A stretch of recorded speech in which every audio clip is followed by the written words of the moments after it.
Right now on News 13, a look at the impact the late Senator Lindsey Graham had on politics here in South Carolina, across the nation, and around the world. Plus, no word of any suspects or arrests in a deadly shooting that killed one Lake City teenager and sent 3 others to the hospital. Coverage you can count on at 6 starts now. It is such an honor. Lindsey has always been there for me, and now I will be there for him. First at 6, Governor Henry McMaster appointed the sister of the late U.S. Senator Lindsey Graham to serve out the remainder of his term. Thanks for joining us at 6. I'm Adriana Lawrence. Governor McMaster appointed Darlene Graham Nordone at the State House in Columbia this afternoon after Senator Graham died Saturday night at the age of 71. He loved his family and loved serving this state and our country. He dedicated his life to our country. It is such a privilege to get to finish some of his important work, and I promise to work hard over the next several months to support the President and carry forward the efforts of my brother on behalf of the citizens of South Carolina and the United States. Now, appointing Nordone is just the first step in a process to have a new senator in place by 2027. There will be a special Republican primary to select a new candidate on August 11th. The winner will face Dr. Annie Andrews, who won the Democratic primary in June this November. And tonight we're taking a look at how Senator Lindsey Graham's death will impact the political landscape both in South Carolina and across the nation. News 13's Morgan Baker spoke with a local political science professor today to find out what may come next. It's a blow for South Carolina. We will not, barring somebody coming up that has those kinds of skills, we won't have that kind of luxury probably going forward. Senator Lindsey Graham's death leaves behind more than just an empty Senate seat. Coastal Carolina University political science professor Michael Norris says South Carolina has lost one of its most influential voices in Washington. Graham was just one of those rare birds that really knew how to get stuff done. Those people are few and far between, right? There's 100 senators, but there's only 10 of them, maybe, that really know how to play that game well. He was one. Norris says after more than 3 decades in Congress, Graham built an impressive amount of influential relationships and experience helping to secure federal funding for projects across the state, including the future pedestrian bridge over Highway 544 at CCU. There are federal dollars that are coming to fund that project. And the reason that they're coming to there is because of Lindsey Graham. Because of that, hopefully, lives will be saved at Coastal, where I work and live, where my children play. Norris says Graham's influence extended beyond South Carolina, and despite contentious relations in 2016, he became one of President Trump's most trusted advisors on foreign policy. Not only was Lindsey Graham, kind of the Trump whisperer on Iran, one of them. Lindsey Graham is also an ardent supporter of Ukraine, which is interesting because that is not a priority for the Trump administration. I don't know if that will lead to any changes in our policy on that particular front. But he was, at that way, like I said, he was obviously in favor of what we did in Iran, but at odds with the president when it came to Ukraine. So, that's one less voice at that table. The 1-week filing period for a special primary election in South Carolina begins next Tuesday. Reporting live in the newsroom, Morgan Baker, News 13. Morgan, thank you. Local prosecutors are reacting to Senator Graham's death and the impact he made on the state and local level. News 13's Gabby Jonas is live in studio. And Gabby, what did Horry County's 15th Circuit solicitor have to say about Graham's impact? Yeah, Adriana, Jimmy Richardson says Graham spoke with intention and did not take for granted the power he had to get a job done. He was a hard worker and he was very accountable to his constituents. And I don't think he ever forgot where he came from. 15th Circuit solicitor Jimmy Richardson says Graham was the kind of leader people knew and knew for good reason, adding that as a state prosecutor, South Carolina was lucky to have him. He says when it came to budgeting for loan forgiveness and prosecutors across the state a few years ago, Graham was able to make it happen. He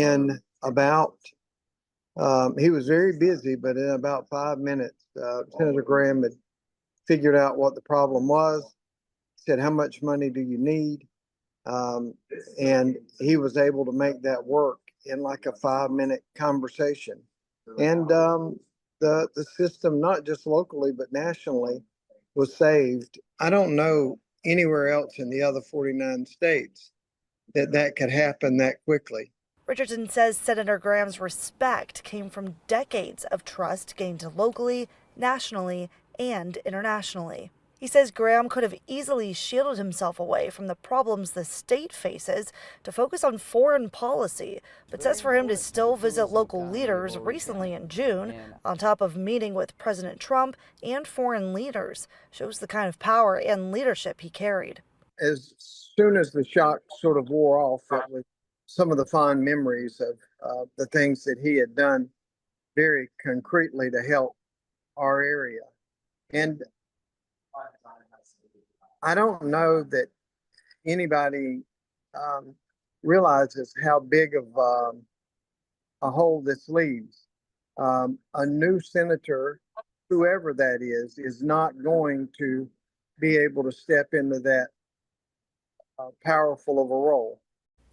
Now, Richardson says some of Graham's biggest impacts were through the federal system and his involvement with the Department of Veteran Affairs. At this time, Richardson says he does not know who would be the best replacement for Graham as state senator. Back to you.